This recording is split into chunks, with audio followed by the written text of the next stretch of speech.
بعد ما عملت تركيبه ثابته لاسناني اتفاجئت ان اسناني بقت توجعني وبقيت احس ان انا مش مرتاح وفي حساسيه وضغط عالي جدا في مكان التلبيسه.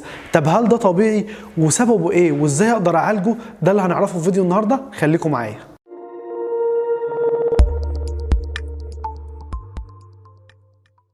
السلام عليكم، معكم دكتور مصطفى هيكل، برحب بكم في فيديو جديد. مبدئيا كده، هو يعني ايه تركيبه الاسنان الثابته دي؟ او زي البعض ما بيقول تلبيسه الاسنان، هي عباره عن تركيبه بنعملها للاسنان لما بتكون مثلا فيها تسوس كبير قوي وتشال التسوس ده فالضرس بقى ضعيف، فاحنا لما بنيجي نحط الحشوه لو حطيناها وخلاص من غير ما نعمل تركيبه فوقيها، الحشوه دي هتقوم مكسوره وتكسر الضرس، فعشان كده احنا بنعمل فوقيها التلبيسه دي عشان نحافظ عليها ونخليها قويه تتحمل الضغط بتاع المضغ. فعشان كده الضرس بتاعك ده لو ضعيف او مكسور فمهم جدا ان احنا بنعمل فوقيه الطربوش او التلبيسه ده، او ممكن كمان بنعمل تركيبه زي دي كده بالظبط لما بيكون في ضرس مفقود، فبنعمل 3 تركيبات لازقه في بعض كده اسمها كوبري او بريدج.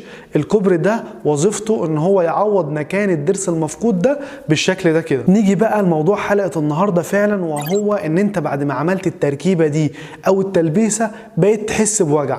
طيب يا ترى ايه سبب الوجع ده بقى؟ اول سبب معانا بقى من اسباب الم بعد تركيبه الاسنان الثابته هو انه اسنانك او الضرس اللي انت عملت عليه التركيبه ده فيه تسوس، سواء بقى التسوس ده كان موجود اصلا من البدايه قبل ما نعمل التركيبه وما اتشالش، او ممكن يكون بعد ما انت ركبت التركيبه بقيت تهمل قوي في اسنانك لدرجه انه الحروف بتاعه التركيبه بقى يتجمع عندها الاكل، وهو ده اللي سبب تسوس فعلا نتيجه ان انت مهمل ما بتنضفش حوالين التركيبه. عشان كده بدأ التسوس ده ينتشر في الضرس وبقى يبدأ يوجعك. فعشان كده بقى انت حصل لك ألم بعد ما عملت التركيبة عشان المشكلة بتاعت التسوس دي موجودة في الضرس، وخصوصا في الضروس اللي بيبقى فيها العصب سليم وما عملتش ليها حشو عصب. تاني سبب بقى معانا برضه هو له علاقة بالسبب الأولاني شوية، وهو انه انت التسوس ده موجود في الضرس وفضل ينتشر أكتر وأكتر لحد ما وصل للعصب، وساعتها تبتدي تحس بألم شديد قوي.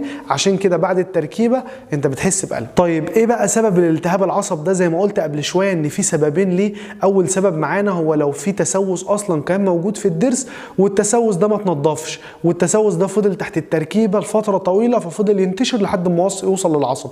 طيب والسبب الثاني برضو ممكن يكون ان الضرس ده واحنا بنعمل له التركيبه كان فيه اصلا حشوه قديمه، والحشوه القديمه دي اصلا بقى كان تحتها تسوس، والتسوس ده ما كانش ظاهر خالص وظهر بعد ما عملت التركيبه وانتشر ووصل للعصب وبرضه سبب لك الم بعد التركيبه. ثالث سبب بقى معانا برضه من اسباب الم بعد تركيبه الاسنان الثابته هو التهاب اللثه. طيب بيحصل ازاي التهاب اللثه ده يا دكتور؟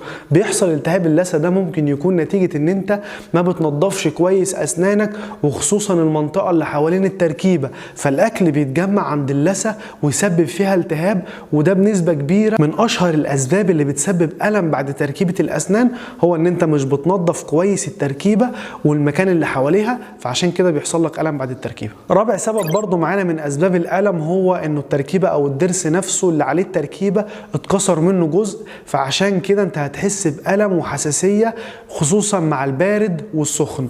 طيب وحل المشكله دي بقى حلها ان انت هتروح العياده عند الدكتور يبتدي يبص على التركيبه، ممكن تتصلح او ممكن نعيد التركيبه خالص. خامس سبب برضو معانا من اسباب الم التركيبه هو الناس اللي عندهم عاده الجز على الاسنان او صرير الاسنان، الناس اللي بتتعرض تحت ضغط شديد شويه فتلاقي دايما بيجز وبيضغط جامد على اسنانه. بس المشكله هنا بقى ان هي ما ينفعش تكون انت مركب تركيبه وعندك العاده بتاعت الجز دي، لانها هتسبب لك الم شديد قوي مش هتقدر تستحمله. طيب العاده دي مشكلتها كمان ان هي بس مش بتسبب ان انت مثلا هتحس بوجع مكان التركيبه، لا ده كمان هتاثر على مفصل الفك وهتسبب فيه وجع رهيب، وكمان هتسبب الم في العضلات بتاعه العض نفسها. وفي فيديو ان شاء الله قادم هعمله عن الالم وطقطقه مفصل الفك، تابعوا معايا. سادس سبب برضو معانا من اسباب الم بعد تركيبه الاسنان هو ان التركيبه نفسها مش ملائمه للاسنان، يعني بالبلدي كده التركيبه مش مظبوطه. ازاي بقى؟ بمعنى ايه؟ بمعنى ان التركيبه دي بتكون اعلى من الاسنان اللي حواليها، فعشان كده هي بتخبط بدري شويه عن باقي الاسنان، وهي بس اللي بتبقى لامسه الاسنان المقابله ليها، فعشان كده انت بتحس بألم. بس مش دي المشكلة، ده كمان هتسبب لك مشكلة تانية، ان التركيبة نفسها تكون عالية، ودي طبعا من اشهر الاسباب لألم بعد تركيبة الاسنان، ان التركيبة نفسها تكون عالية. هتسبب لك كمان ألم في مفصل الفك وألم في عضلات الفك كلها. عشان كده مهم جدا ان لو التركيبة بتاعتك عالية فانت لازم تروح للدكتور على طول عشان يبتدي يوطي لك التركيبة دي ويخليها بسوى الاسنان كلها. اعتقد بقى دلوقتي لو انت عندك ألم بعد ما ركبت التركيبة بتاعتك تقدر بنفسك تحدد سبب الوجع ايه، وتقدر تبتدي تعالجه وتروح عند الدكتور. بس الاهم بقى من كل ده ان انت ما تتأخرش وتروح تعالج المشكلة بسرعة عشان ما تكبرش اكتر وتسبب لك وجع اكتر. فلو عندك مشكلة ألم بعد تركيبة الاسنان ده لمدة اكتر من اسبوعين فانت هنا عندك مشكلة ولازم تروح للدكتور عشان يحلها. طيب يا دكتور ازاي بقى امنع انه يجيلي ألم بعد تركيبة الاسنان بمدة؟ اول حاجة هتعملها ان انت بعد ما هتركب التركيبة بتاعتك بتاعت الاسنان انت مش هتاكل عليها لمدة 24 ساعة. ليه بقى؟ عشان اللزق اللي اتلزق بيه التركيبة ده ينشف كويس. طيب وبعد كده تبتدي تغسل اسنانك مرتين في اليوم وتنظف كويس المكان حوالين التركيبة باستخدام خيط الاسنان عشان تطلع اي اكل او اي جير او اي حاجة لازقة حوالين التركيبة، تبتدي تنظفها كويس عشان ما تسببش تسوس في الاسنان حوالين التركيبة وتسبب لك التهاب في اللثة برضو. عشان كده مهم جدا ان انت تغسل اسنانك وتنظف بالخيط. اتمنى يكون الموضوع عجبكم ويكون لطيف عليكم. تنسوش بقى الشير والسبسكرايب عشان يوصل لاكبر عدد من الناس. اتمنى لكم صحة كويسة. سلام.